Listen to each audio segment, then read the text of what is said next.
Welcome to r/maliciouscompliance, where OP stands up to a very, very angry drill sergeant. Our next Reddit post is from Kron.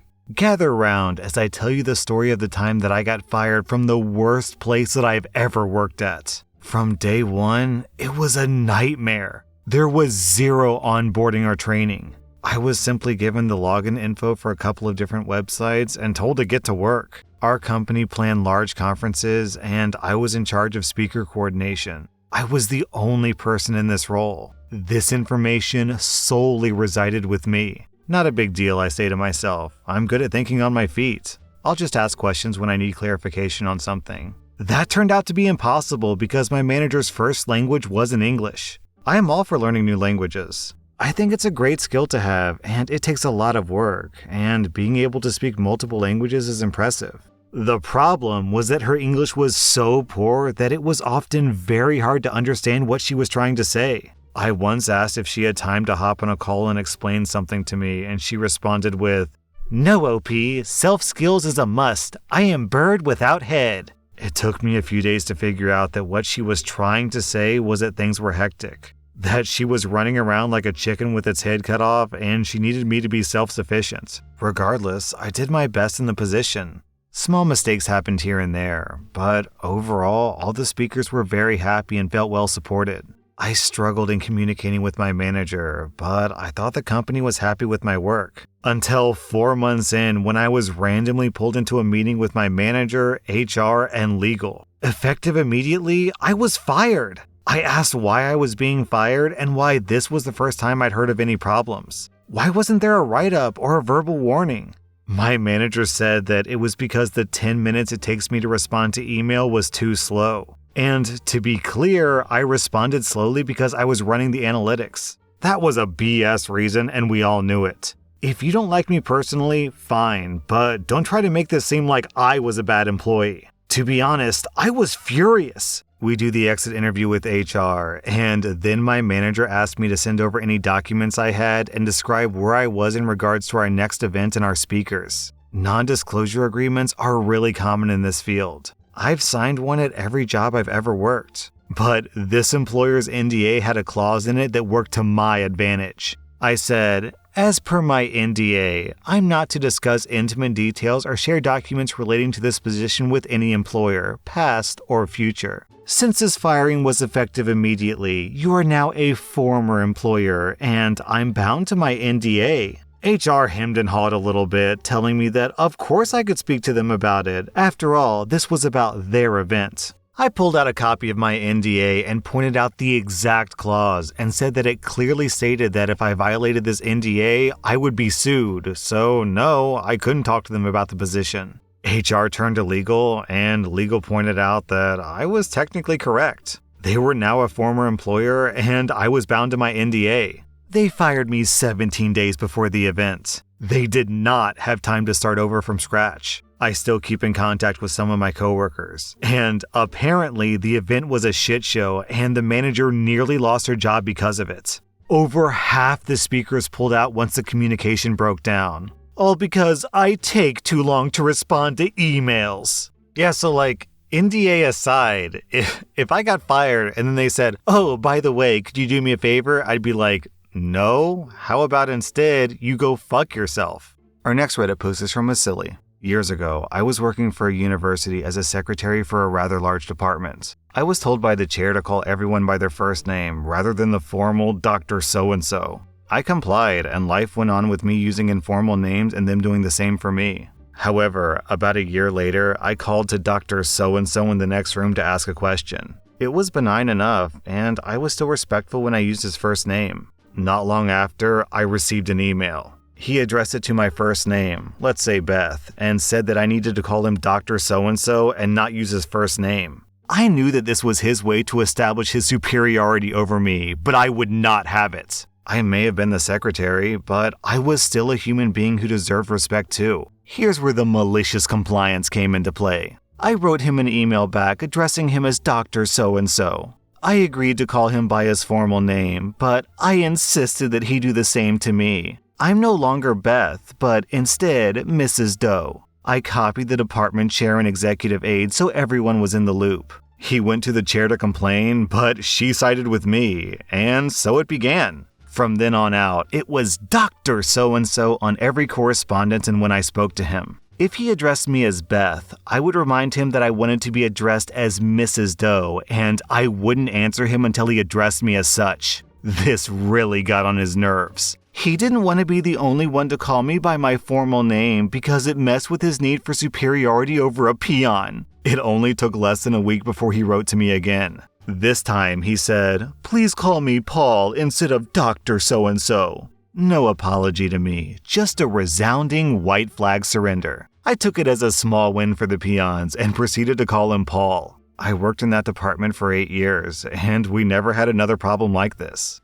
Our next Reddit post is from Pleasure Boats. Our rental contract, as is normal here, stipulates a quiet period between 10 p.m. and 7 a.m. every night where we're not supposed to be loud. We moved in on Saturday, and we're of course unpacking on Sunday. So our new neighbor below us knocked on our door and screamed at us around midday and told us to read the part of our contract about the quiet period. So I did, and Sundays aren't mentioned. The quiet period is 10 p.m. to 7 a.m. every day of the week. Nowhere does it state that Sundays are any different, so we carried on. He called the cops on us several times for just doing normal things such as rearranging furniture. Each time, he would lie to the cops that he had come to speak to us about it first, which he hadn't. Reasons included things like dropping things too often or using the stairs at night. These reasons are, of course, ridiculous, but each time I just showed the cops the contract that we all signed. If he also signed this contract, then he consents to me making noise during these periods. We complained from the letting agency that he was harassing us for simply making the normal amount of noise that people make from living in an apartment. However, nothing changed. I checked with our other neighbors to see if they had any complaints about our noise level, and they all said no. After he called the cops several times, I decided to begin malicious compliance. I went down to the neighbor with a copy of the house rules, which we all signed, and told him to please read them, specifically the exact times which are the quiet period. Then, for the next week or so, any hammering, drilling, or other loud things I had to do, I saved for 9:50 p.m. Even if I didn't have anything I needed to do, I made sure to make noise right up until 10 p.m. After I did this for about a week, we stopped hearing from him, and I haven't had any noise complaints since, and it's been several months now. Now, a couple of heavy metal fans have moved into the apartment next to him, and I couldn't be happier. Our next Reddit post is from G. Breaker Mills. So, my dad used to own his own company that unfortunately went under and vanished due to the UK recession of the mid to late 2000s. He was a joiner and knows the trade inside and out. He has a few stories, and one of them fits here. So, my dad and his team had a contract to do some work on someone's kitchen. A very simple job for my dad. But there was an antagonist, the neighbor who we'll call Karen. So it was 10 a.m., and Karen opens her window and shouts to my dad, "I'm back from the night shift and I have another one tonight. You need to keep it down." My dad replies, "I do apologize, but we're currently within trading hours and I have a job to do." Karen just scoffs and walks away. Roughly 20 minutes later, Karen comes back. "I told you to keep it down. I have the night shift." My dad reiterates, "As I've already stated, it's in trading hours and I have a job to do." Karen comes out of her house and walks up to my dad. "I want your boss's phone number." Now, bear in mind, this was my dad's company, as in he owned it. He's the boss. But instead of playing the "I am the boss" card, he complied and gave Karen his business card with his work mobile number on it. My dad thought she was bluffing, and he then got a call less than 10 minutes later and he answered. It was Karen. "I would like to make a complaint. You have workers here and they're making too much noise, and I have the night shift tonight, so I need some sleep. Also, one of them was extremely rude to me and he needs to be dealt with." My dad replied, "As I've told you twice already through your window, it's trading hours. We have a job to do, and furthermore, your night shift is of no concern to me or my team." Karen just swore at my dad and hung up, and my dad was able to finish the work that he was given. Karen told me he was expecting Karen to come out and punch him in the face, but that never happened. Our next Reddit post is from Use a Chooser Name. Many years ago, I had succumbed to a patriotic fever and enlisted in the Air National Guard. As such, I went to basic training. Yes, it's the same basic training that the real Air Force goes to. Anyway, one of the first bits of training they try to hammer into your skull is the importance of the dorm guard.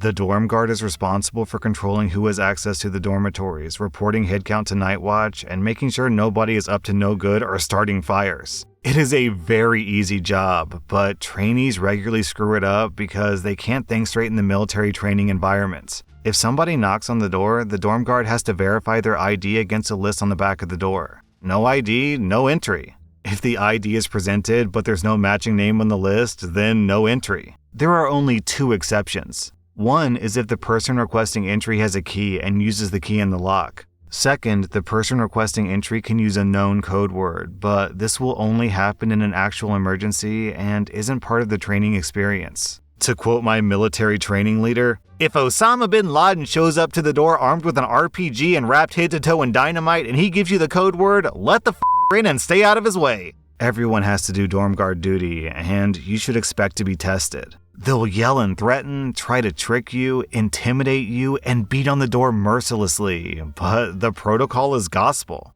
Break from the rules, and you'll find yourself writing letters to the families of your fellow trainees, explaining that they were killed because you couldn't remember how to guard a frickin' door. "Looking at you, trainee. Oh, I see you have a key. Let me open the door for you." Basic training is a head game. They aren't allowed to physically touch you, so you're never in any actual danger. All danger is simulated by big, bald sergeants yelling at you. I had the advantage of being almost 10 years older than the average trainee. I've been yelled at before. It doesn't bother me. It's the middle of the night and I'm on dorm duty.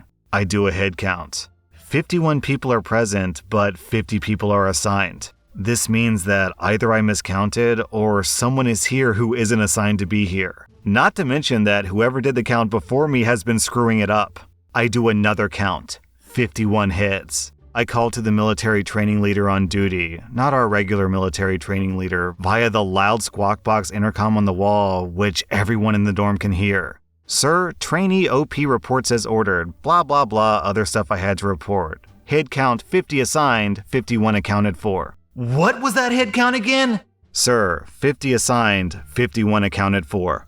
"Wrong, count them again." Now, I've already checked and double-checked, and I've already assumed that this was a paperwork error and not my error. But they want me to follow orders and procedures, so that's what I'll do. I recount and report. "Sir, 50 assigned, 51 accounted for." "So help me, trainee, if I have to come up there because you can't count, I will choke you to death." "Choke you to death with your reflective belt and bury you in a parade ground with a flagpole up your ass. Now get everyone up. Sound off one by one so I can fucking hear it." By now, almost everyone is awake anyway, so everyone begins to sound off. I start counting. 1, sir. 2, sir. 3, sir. 49, sir. 50, sir. Cut to the last guy, shaking his head because he's scared of what he knows is coming next. 51, sir. "God damn it, one of you useless fucks is gonna die tonight. I am fucking coming up there." I'm laughing because I already know what's coming. You know what's coming, right? It should be obvious. But oh my god, okay. The dorm is about a 2-minute walk from CQ. He was there in about 9 seconds banging on the door. But yep, I was right. But being as mad as he was, he stormed over without his key, his ID, and had apparently forgotten the fact that there was a single word that would open the door instantly. He was just focused on fixing whatever had jacked up my head count. He bangs on the door. "Open up!" "Sir, may I see your authority to enter?" "I just got off the comm with you. Let me the fuck in." "Sir, without valid ID, I'm forced to refer you to CQ for authorization." "Are you fucking shitting me? I am the CQ. Cut your shit and open the fucking door." "Sir, without valid ID, I can't allow you access to the dorm. Please contact CQ for authorization." By now, the other trainees are nervous, but some are telling me to open the door while others are insisting I keep it shut. Perhaps indefinitely because the sergeant sounds like he might actually end someone's life tonight. I stick to the program and we go back and forth a few more times like this. I've honestly never had anyone this angry with me in my life, but all of my replies are literally written on the back of the door, so I keep reading them to him, which only makes him madder and madder each time. By now, it's been 20 minutes since first count, and he's used up every threat and insult at his disposal, and he's forced to stop and think. He remembers the code word. Code word! I open the door immediately. He bolts past me with only the slightest pause for some direct eye contact, which sent the message that he would be back shortly to harvest my flesh for a new suit that he was going to make. And he begins count. 51. Who of you is not supposed to be here? Silence. Then, from the last bunk, we hear, sir? It's a guy that we don't recognize. All of our counting thus far took place in the dark. Until the sergeant was in the room and he turned the lights on, we had no idea. It turns out this kid had graduated the day before, but he needed to be warehoused for a few weeks while he waited for his next training assignment to begin. He was supposed to be there, but since he wasn't on our roster, he wasn't included in the headcount. Promises of extreme punishment were made, and we were told that this was not over and that the morning would be terrible for all of us, especially me. At 0530 hours, I was called on the carpet to explain why I refused to allow the sergeant to perform his duties. I stated plainly and simply that there were protocols and procedures in place for me to follow. I had been told never to deviate and that I would be tested.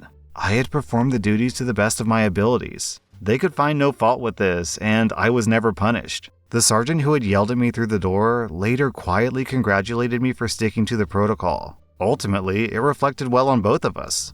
That was r/malicious compliance, and if you like this content, check out my podcast where I publish the exact same episodes. Also, hit that subscribe button because I put out new Reddit videos every single day.